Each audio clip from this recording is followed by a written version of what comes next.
Hi guys! Good day to all! So for today's video guys ay gagawa po tayo ng Lancashire biscuits coated with chocolate. Ayan. So ayan po ang ating Lancashire biscuits guys. So ready made na siya. Nagawa ko na po siya. And then ikukot po natin siya dito sa almond. Ayan. Yung maninipis lang po siya. And then pistachio. Grinan ko lang din po siya guys. And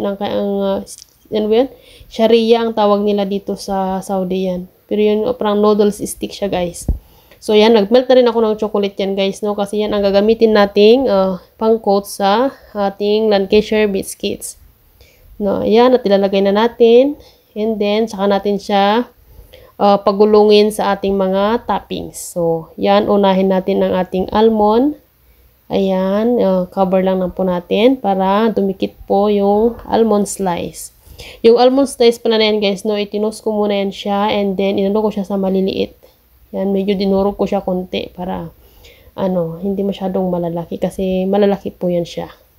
Yan, and after that, isunod po ulit natin ang isa. Kumuha ko ng isang piraso at sa ating ipapagulong naman sa ating pistachio. Ayan, so bali tatlong flavor po yan guys ang ating gagawin. Yan, hintayin lang natin siyang matuyo para kumapit po yung pistachio. Ayan. So, pag okay na, ay ating kukunin na at ilagay lang natin sa parchment paper. Ayan, para matuyo siya. And then, kuha ulit tayo ng iba para sa last flavor. Ayan siya, guys. Ayan. And then, para sa ating noodle stick. Yan naman ay dinurog ko din yung noodle stick, guys, no? Para hindi po siya masyadong malalaki. So, dapat mas durog pa nga yan siya, guys, dyan sa ginawa ko yan. Medyo hindi ko pa yan masyadong nadurog. Ayan. Ayan, magabang lang tayo ng ilang minuto. Ayan. Then, kakaunin natin. And then, okay na siya. Ito na ang ating Lancashire biscuits with toppings. Ayan. Tatlong flavor, guys, ang ating gagawin. So, ito na siya, guys. Natapos ko na sila. Ayan. Marami na akong nagawa.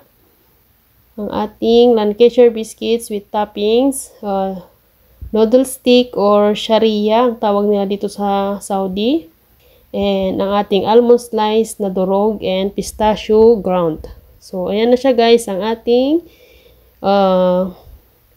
Lancashire biscuits. Thank you for watching guys. God bless you all.